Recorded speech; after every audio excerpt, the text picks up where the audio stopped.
Assalamualaikum warahmatullahi wabarakatuh.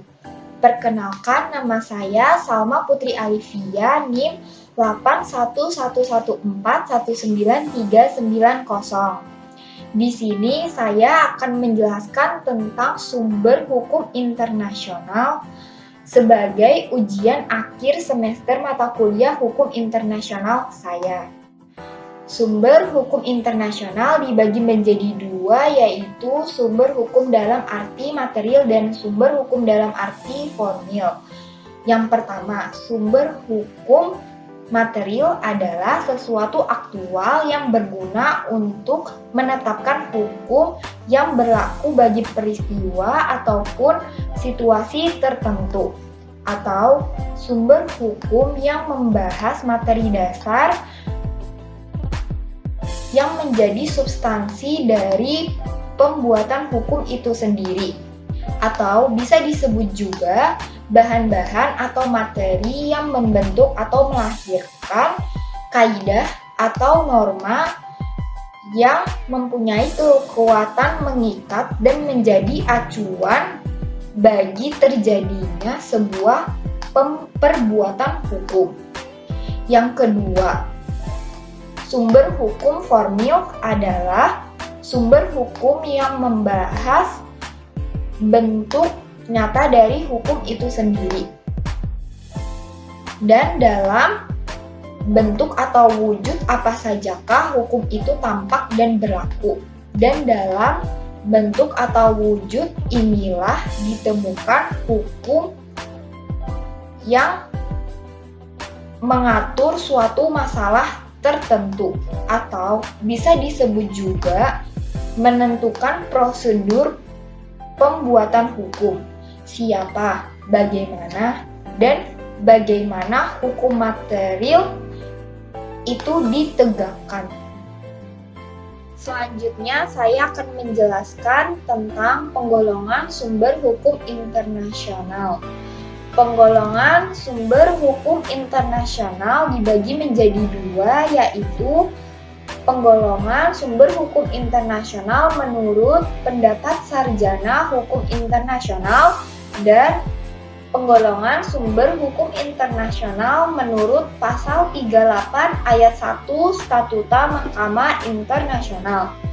Yang pertama, penggolongan sumber hukum internasional menurut pendapat sarjana hukum internasional adalah kebiasaan, traktat, keputusan pengadilan atau badan-badan arbitrase, karya-karya hukum, dan keputusan atau ketetapan organ-organ atau lembaga internasional. Yang kedua, penggolongan sumber hukum internasional menurut pasal 38 ayat 1 Statuta Mahkamah Internasional adalah yang pertama, perjanjian internasional atau International Convention, baik yang bersifat umum maupun khusus. Yang kedua, kebiasaan internasional atau international custom. Yang ketiga, prinsip hukum umum atau general principles of law yang diakui oleh negara beradab. Yang keempat, keputusan pengadilan atau judicial decision dan pendapat para ahli yang telah diakui kepakarannya, yang merupakan sumber hukum internasional tambahan. Dari dua penggolongan sumber hukum internasional terdapat perbedaan yang jelas, yaitu yang pertama, menurut pendapat sarjana hukum internasional bahwa keputusan dari pengadilan merupakan sumber hukum. Sedangkan menurut Statuta Mahkamah Internasional bahwa penyelesaian masalah dalam pengadilan internasional harus ada perjanjian dari kedua negara yang bersangkutan. Yang kedua, dalam pendapat sarjana hukum internasional bahwa hukum tidak bisa membuat aturan baru yang bisa menjadi aturan atau kaidah. Sedangkan menurut Statuta Mahkamah Internasional Pasal 38 ayat 2 menyatakan bahwa hakim dapat memutuskan sengketa berdasarkan pada hati nurani. Walaupun saat ini hal ini belum pernah dilakukan oleh Mahkamah Internasional. Selanjutnya saya akan menjelaskan tentang sifat sumber hukum internasional. Menurut sifatnya, sumber hukum internasional dibedakan menjadi dua, yaitu sumber hukum primer dan sumber hukum subsidiar. Yang pertama, sumber hukum primer. Sumber hukum primer adalah sumber hukum yang dapat berdiri sendiri tanpa ada sumber hukum yang lainnya. Sumber hukum primer yang dimaksud adalah perjanjian internasional, kebiasaan internasional, dan prinsip hukum umum yang diakui oleh negara beradab. Yang kedua, sumber hukum subsidiar. Sumber hukum subsidiar adalah sumber hukum tambahan yang digunakan oleh hakim dalam memutuskan perkara. Sumber hukum subsidiar bisa dilakukan bila ada dukungan dari sumber hukum primer. Jadi sumber hukum subsidiar tidak bisa berdiri sendiri. Sumber hukum subsidiar meliputi keputusan pengadilan dan pendapat sarjana hukum internasional. Selanjutnya saya akan menjelaskan tentang perjanjian internasional. Perjanjian internasional adalah suatu kesepakatan dari kedua belah pihak objek hukum dalam hal negara. Dalam bentuknya, perjanjian internasional dibagi menjadi tiga, yaitu yang pertama, perjanjian bilateral adalah suatu kesepakatan yang dibuat oleh dua negara. Yang kedua, perjanjian regional adalah suatu kesepakatan yang dibuat oleh negara yang berada dalam suatu kawasan tertentu. Yang ketiga, perjanjian multilateral adalah suatu kesepakatan yang dibuat oleh lebih banyak negara. Perjanjian internasional menurut Konvensi Wina tahun 1969 adalah suatu persetujuan yang dibuat antar negara dalam bentuk tertulis dan diatur oleh hukum internasional. Apakah dalam instrumen tunggal atau dua atau lebih instrumen yang berkaitan dan apapun nama yang diberikan kepadanya. Pengertian perjanjian internasional menurut Konvensi Wina telah dikembangkan oleh pemerintah Indonesia yang tertuang di Undang-Undang Republik Indonesia Nomor 37 Tahun 1999 tentang hubungan luar negeri Indonesia pada pasal 1 ayat 3. Menurut pasal 38 ayat 1 Piagam Mahkamah Internasional, perjanjian internasional merupakan salah satu sumber hukum internasional.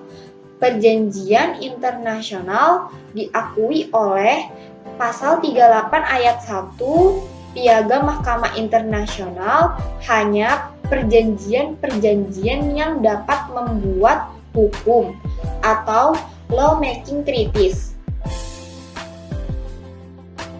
Selanjutnya saya akan menjelaskan tentang kebiasaan internasional.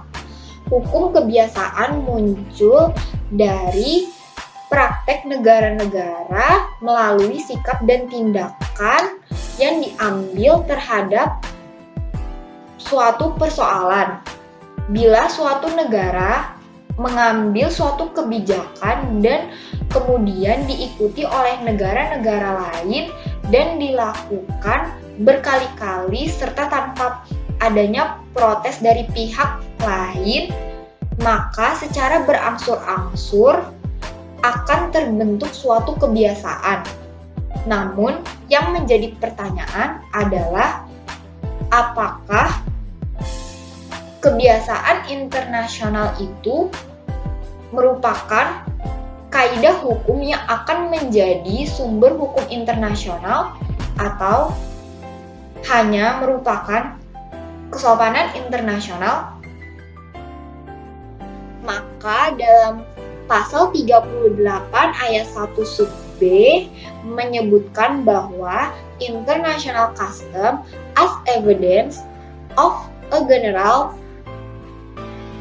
practice accepted as law, yang artinya bahwa hukum kebiasaan internasional adalah kebiasaan internasional yang merupakan kebiasaan umum yang diterima sebagai hukum.